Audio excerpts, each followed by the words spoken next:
are continuing here. We've got Unstoppable Tesla, the formula for domination, another star-studded panel. We've got Brad Ferguson, Dirty Tesla, Bearded Tesla, Everyday Chris, and Brian White moderating. Welcome to the stage. If you guys want to come up. Thank you, Callie. Oh, how is everybody? Now, I hear that you guys, Callie, thank you so much. So Callie and I are both in the Northwest. We're both Northwest neighbors practically. We end up on flights together sometimes. So I'm so glad you could come down and be part of this. Thank you. Yeah, thank you. So you guys, I don't know if you've heard, there's this company out of California. They're never going to make it. They make electric cars.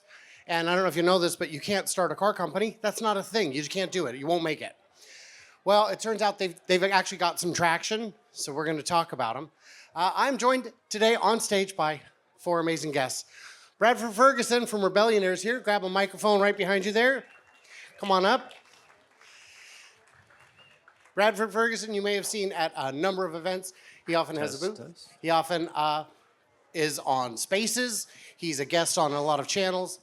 And he is a great person and a great friend and a great resource. And I suppose if we're going to do that, we should introduce Dirty Tesla himself. Grab a microphone. Come on up. Dirty Tesla. You may have seen him do a bunch of FSD testing videos. He runs it through the paces, and he does great work. Hello, Hello, hello. hello. Bearded Tesla right up here. He is coming on up. Bearded Tesla travels more than me, which is shocking and alarming and concerning. It is concerning. And then we've got Everyday Chris joining us, who just recently put a pretty sweet wrap on his truck. He likes to find little things you can do with your Tesla to make it work a little better, to almost hack it within the system. Amen. Oh, yeah. Yeah, why am I... Yeah. I think we'll sit now. Let's have a seat, everybody. All right. So we've got limited time. We've got a bunch of us here, and we've got a lot to cover. So one of my questions is, I don't know if you've noticed this, but a lot of companies are trying to do autonomous driving, and it's really, really tough. There are challenges. Let's start actually with, you do a lot of FSD testing. What makes Tesla's approach unique? Yeah, thank you. So Tesla is taking more of a roundabout approach of trying to generalize everything with autonomy. So, of course, they take the approach of we use our eyes to drive on the roads. We're going to have our cars do the same thing. We're not going to have this special sensor to do this thing and then this special equipment to check on your eyes if you're looking at the road and this special. They have cameras and they're going to make a brain. They're going to make software that can interpret that data and make the car drive itself. Well, you're going to need to get a lot of data. I can just buy the data, right? If I'm a competitor, can I just go out and get the data? Yeah, no, definitely not. They also have millions of vehicles on the road collecting all of that for them. And the other thing that makes it special is they make money while doing this. A lot of other companies are spending tons of money to get that data, to get their cars on the road. Tesla can sell a car for a profit and on top of that, harvest that data. So show of hands, who's got 12.5 yet? 12.5? That's a pretty good smattering. So I had my first chance to drive it today, and it felt great. It felt organic. It changed lanes like I would. My question would be, and we'll start with Chris, but I'm going to open this to everybody, is when will we know FSD is complete? Yeah, sure. So that's a question I get all the time, one of the most common ones. And I kind of have two answers. Number one is it's never going to be complete. Tesla will always be working on it. They'll be making it safer and better and more efficient. There will be new uses for this technology we've never even thought of, like, say, police need some kind of barricade. They can summon a bunch of autonomous vehicles to come make it for them, right? That's just something that you would never think of, but would be possible. And number two, when you can say that it's done, it's self-driving, is when Tesla will take liability from us and say, hey, if you're using this FSD or maybe you're making money with it with the robotaxi network or something, if something bad happens, that's on us because we trust this software so much. We know it's so good that the chance of something going wrong is so low, we'll take that liability from you. Justin, when is it done? It's a good question. I've been accused of being Tesla Q before for my views on FSD, but V12 changed everything for me. That V12, the first one that came out. So 12.5 is pretty incredible. On the Cybertruck, it's amazing. Thank you, Chris. If you don't have FSD, send this guy a message. He can get you hooked up. Seriously, send him a message. Yeah, it's amazing what it's able to do. And like what Chris was saying earlier is a really good point about like all these sensors and all these, like LiDAR is incredible, but it's incredibly expensive. So what good is the technology if it's not affordable? And I think that's where the disconnect happens between, you know, Tesla and the rest of the industry. So I don't think it'll ever be done, and that's a great thing. All right, Chris at the end. Yeah, just reiterating their points. I mean, who has Teslas here? Nice. Okay, who has that's a FSD? couple. Right? So like it's mixed. I still have a lot of friends who are like, oh, I don't want to pay $10,000 for FSD. But then once they actually drive it, once they become comfortable with it, that's when they're like, oh, this is actually really cool. Because it's like a learning curve, right? Everyone has their own way of driving. FSD has a set way to stay a certain amount of distance when they're at a red light or in traffic so you don't get rammed behind you and hit the person in front of you. But it's constantly improving over time, and that's what makes it so awesome and so unique.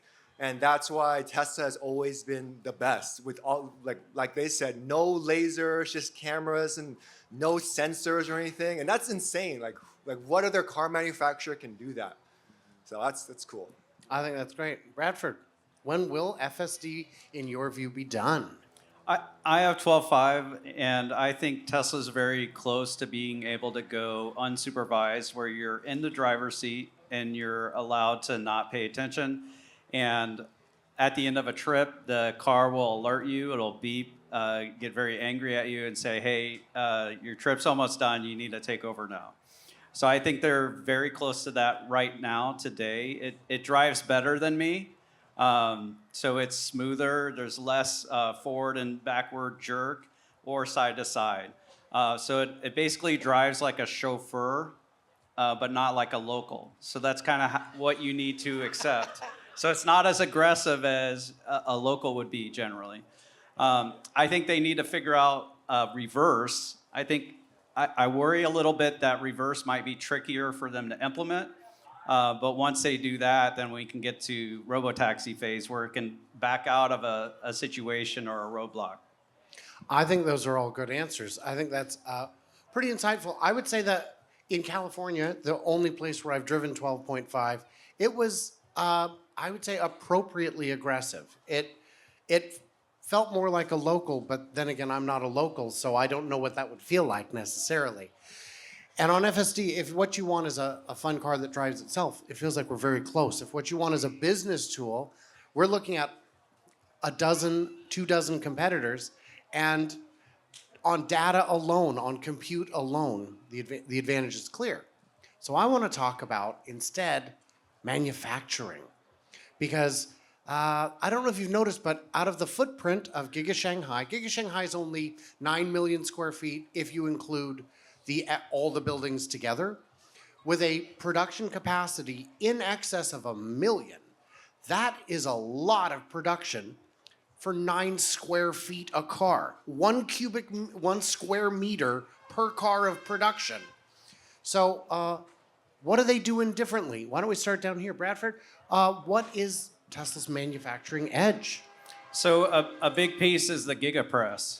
And it's a huge machine that allows Tesla to make an entire section of the car from one piece. And what it does is it's a giant press that does thousands of pounds or tons of pressure, and allows them to make this piece out of aluminum. And it gets rid of over 100 parts and welds. And it makes the car simpler, lighter, and faster to produce. And other companies, Legacy Auto, aren't really able to implement it because the whole Wall Street and Legacy Auto mindset is the more models of cars you offer, the better it is, because the consumer can have unlimited choice. So BYD, they need 20 models of EVs just to match Tesla on pure EVs, not even talk about hybrids. Essentially, before the Cybertruck, Tesla had 4. So because of that low production per model, these other car companies can't implement things like the GigaPress that has a high cost to implement. So this is where Tesla can't be matched unless you're really serious about how many cars per model you introduce. And that saves Tesla costs, it allows them to scale more, and it creates a situation where legacy car makers have to decide really to go all in or not, and they're very timid, as we've seen. If you're going to make 100,000 total of a car, the GigaPress is the wrong tool. Vertical integration, Justin, do you have any thoughts? Yeah, it's huge, right? Vertical integration at a level we haven't seen in the automotive industry for decades, right? And there's just been, years and years and years of offshoring for cost competitiveness, the right reasons, but nobody can do it like Tesla because they weren't burdened by existing infrastructure and debt on that infrastructure. How does Ford or GM, how do they pivot from a facility that's built to profit on gas trucks and SUVs to being efficient at making electric vehicles? And I think that's I think that's the big piece of it that Tesla now we have a lithium refinery going in place, we have a lithium mine, on and on and on, right? It's incredible. Now, there are limits to what you can do with vertical integration. Sometimes you go too far. Ford famously tried to grow their own rubber, and that did not. There were a few obstacles there. Bradford, vertical integration? Yeah, so Tesla makes their own seats, and this came about because Sandy Munro, he tore down the Model 3 in 2018. He found a lot of issues that Tesla had, they end up fixing, and he was very critical. He saw ways they can improve, and one big idea was the seats. What Sandy knew is that the seat makers make a lot of money making seats, and very few automakers make their own seats. So Tesla decided to make their own seats, pocket that extra money, and have control on how the seats both look and work. And by being vertically integrated, they can save money per car, offer them at a lower price, and have more profit. Where Tesla's continuing to expand on EVs, legacy, they're not making enough on their EVs, and they're having to scale back.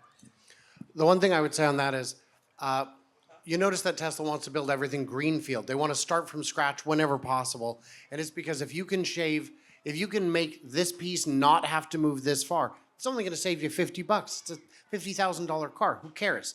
$50, million car facility. That's $500 million over 10 years. Pretty soon you're talking real money. Now, Chris, you go ahead. So I think the biggest question I wanted to know was, and I asked the big car brands, why is it that Tesla doesn't have third-party dealerships to sell their cars for them? Yeah. Whereas everyone else does. And then the seat issue, is that part of it where they make everything themselves? So there's no reason, because I feel like the car dealerships, and my friend calls it stealerships, because they're always trying to make money off of you guys, of us. Who is it? But I mean, why is it that Tesla can just do it all themselves, whereas Ford, Kia, every single other car brand out there needs a third-party dealership, and they add all these extra fees? And it makes sense, yeah. Well, and a question I had for you is, you look at the competition a lot. You see all the models, all the brands, all that. What is it that makes Tesla so different? What is it that these other guys can't do? I mean, obviously seats and dealerships, but what is that advantage? Yeah, so that's the biggest thing. They make the car cheaper because you don't have the dealerships. And it's just this cool, whenever someone says, oh, I'm going to get an electric vehicle, the first thing is are you going to get a Tesla? And then everyone's trying to compare all the other car brands to Teslas. Teslas are so unique. Instead of making cars that are budget friendly and trying to mass produce it, they've made unique cars that makes people want to get an electric vehicle. They have fart mode, they have light shows. What car brand out there has fart mode? I mean, it's just so fun. It's just so cool. It's so unique, and that's why I love having Teslas too, and the software, of course. Yeah. So while we're still on manufacturing, the gigacasting makes it cheaper, that huge piece of aluminum. And right now it doesn't make it a whole lot cheaper or a whole lot lighter, but it's the first step, and each step after it, we've already seen improvements in it. What else are they doing to make a better car cheaper than anyone else? You want to go first? Yeah, so the structural battery pack, they're able to put the batteries directly into the structure of the car, and that gets rid of the need for more metal, and it saves them vertical room on the car. So it lowers the weight, it makes it simpler, and adds room. We know from Giga Texas on the Model Y that Tesla puts the seats on the battery pack and then drops the whole thing into the car. And that saves the step where these robots, they take the seats and they make all this big move and they bring it down, and then the other robot comes in and welds it to the car or whatever, however they do it the traditional way. This saves speed. It saves Tesla from that capital outlay on the robots.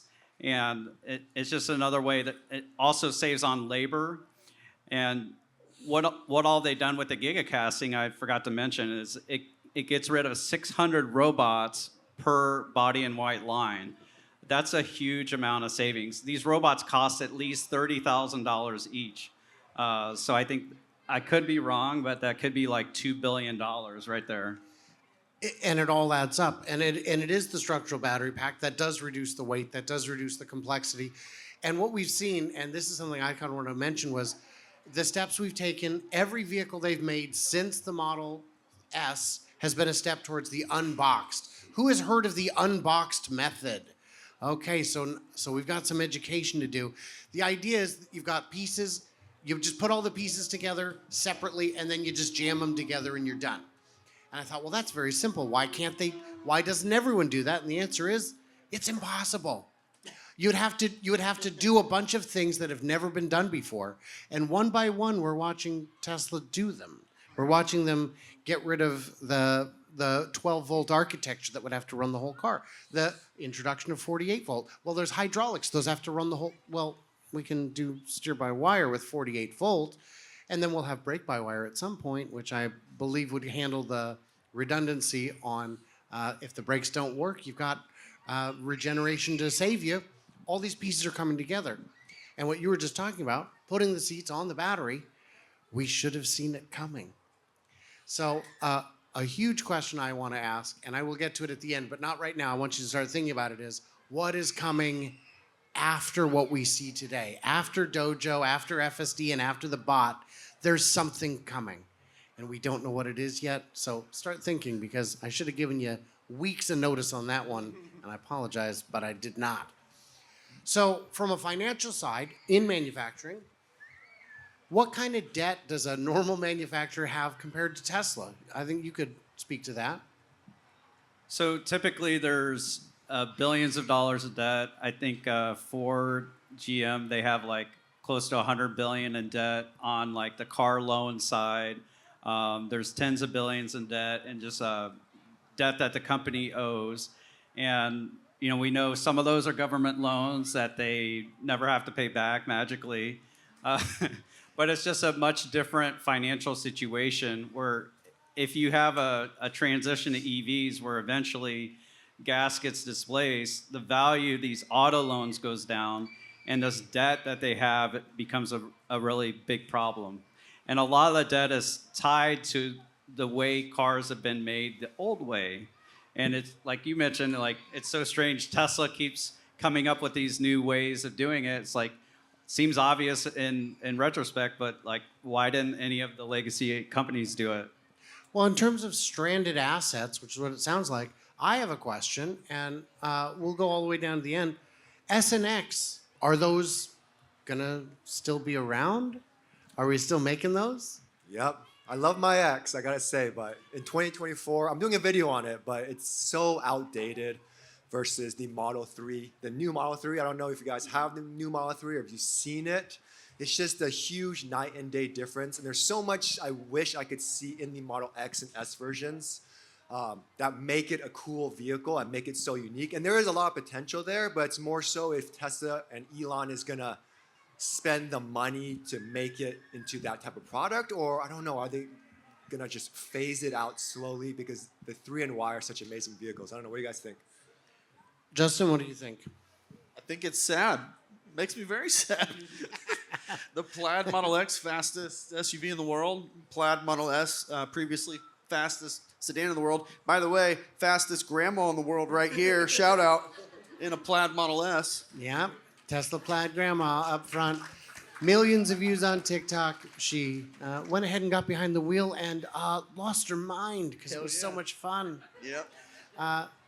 What do you see vehicles being phased out? What is your thoughts on the SNX? Yeah, I think it's hard. So this kind of all goes back to the first principles thinking and how Tesla, they keep doing these things that you're like, well, why didn't we do that before? But nobody did it because they go back and they say, what's a better way we can do this? Does anybody remember Flufferbot?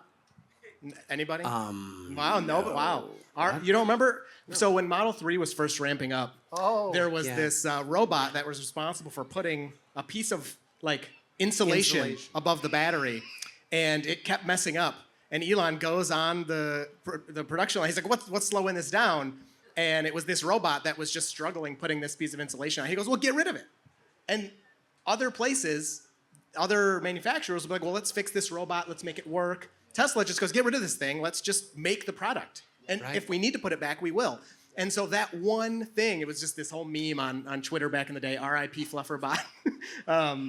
But it's just, that's what Tesla does. And so I think with the models that we have, I don't want to call them legacy models, but the older models, the S and X that are being sold today, it gets difficult to implement these new things. You're not going to do, all the injection stuff with S and X. You're not going to probably be able to put steer-by-wire in there without a huge reconfiguring of the lines and everything you do. Then at that point, is it going to be worth spending all that money in capital to reinvent these older vehicles?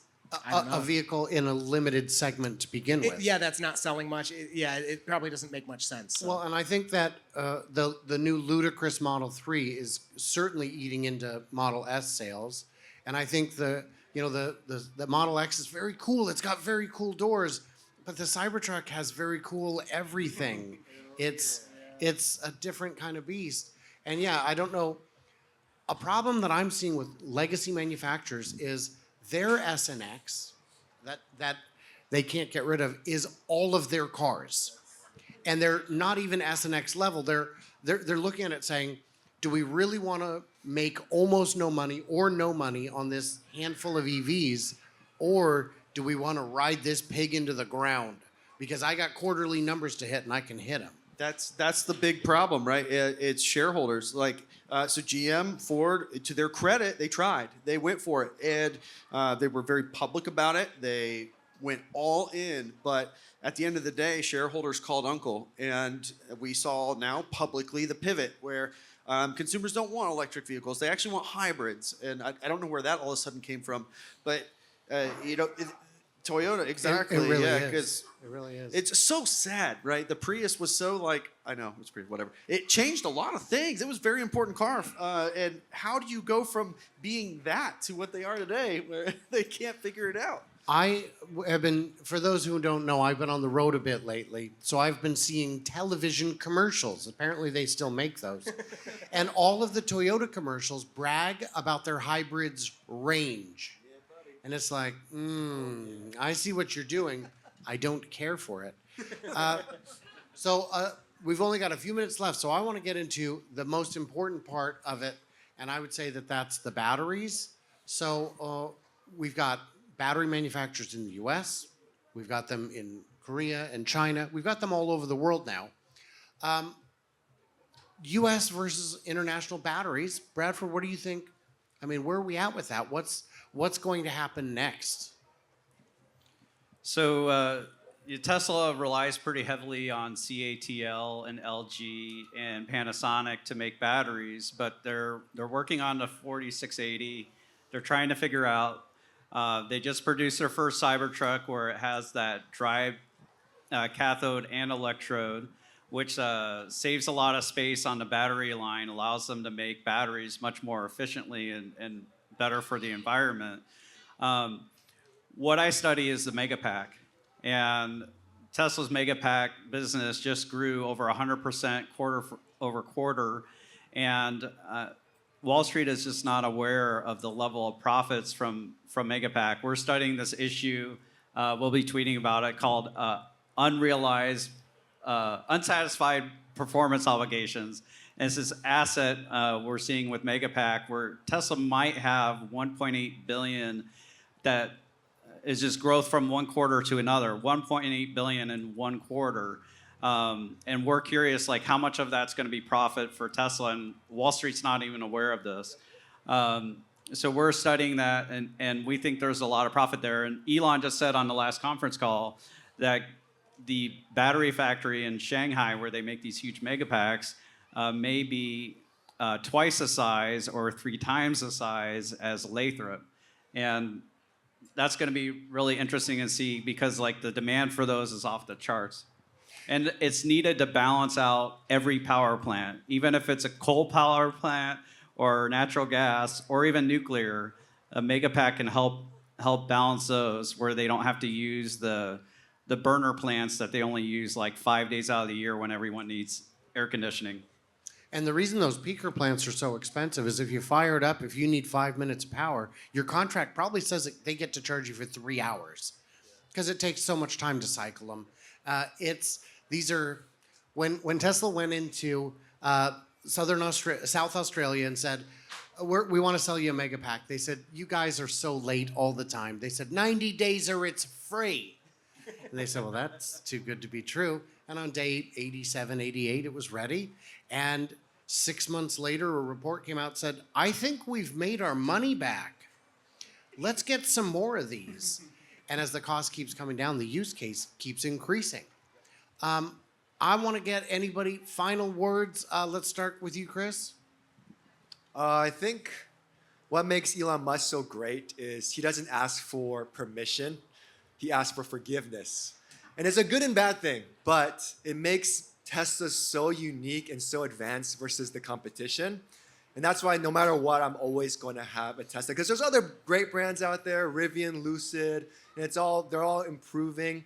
But Tesla's always like 10 steps ahead. And like my money is always going to be on Tesla. So, I mean, I always love Tesla. I always will. Woo! Thank you, Chris. Justin, final thoughts.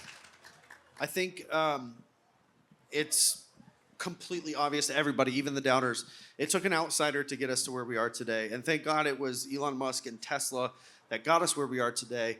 I'm rooting hardcore for Rivian. I can't wait to see who the next startup is because legacy is burdened by culture that doesn't allow them to innovate. And like the casting is like the biggest obvious example of that.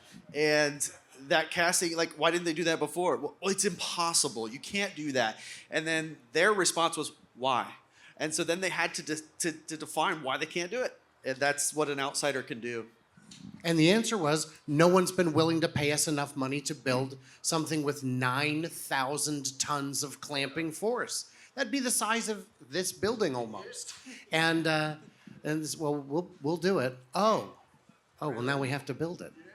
Chris, final thoughts. Yes, Tesla is pretty amazing because, they started as Tesla Motors. They're no longer that because there's so much more than that. And when you look at it from like a company size or impact perspective, you're like, okay, cars, that's interesting. Oh, EVs maybe can help the environment.